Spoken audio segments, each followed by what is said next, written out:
قراءة المساء من أعمال الرسل الفصل 15 من الآية 22 حتى 41. حينئذ رأى الرسل القسوس مع جميع الكنيسة أن يختاروا رجلين منهما يبعثوهما إلى أنطاكيا مع بولس وبرنابا، وهما يهوذا المسمى برسابا وسيلا، وهما رجلان متقدمان في الإخوة. فسلموا إليهم هذه الرسالة: من إخوتكم الرسل والقسوس إلى الإخوة الذين من الأمم في أنطاكيا وسوريا وكيليكيا، سلام.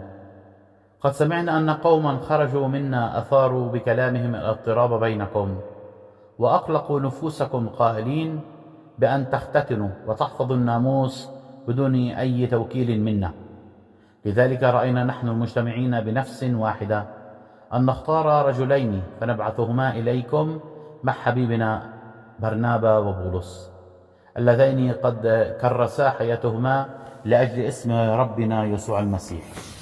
فبعثنا إليكم يهوذا وسيلا، اللذين يخبركم بهذه الأمور مشافهة، لأنه قد رأى الروح القدس ونحن ألا نضع عليكم ثقلا فوق هذه الأشياء التي لا بد منها، وهي أن تمتنعوا مما ذبح للأصنام ومن الدم والمخلوق والزنا، فإن صنتم أنفسكم منها أحسنتم عملا عافاكم الله.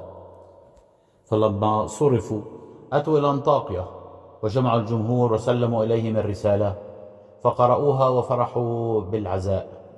ويهوذا وسيلا إذ كانا هما أيضا نبيين وعظا الإخوة بكلام كثير وثبتاهم. وبعد أن مكثا هناك مدة صرفهما الإخوة بسلام إلى الذين أرسلهما.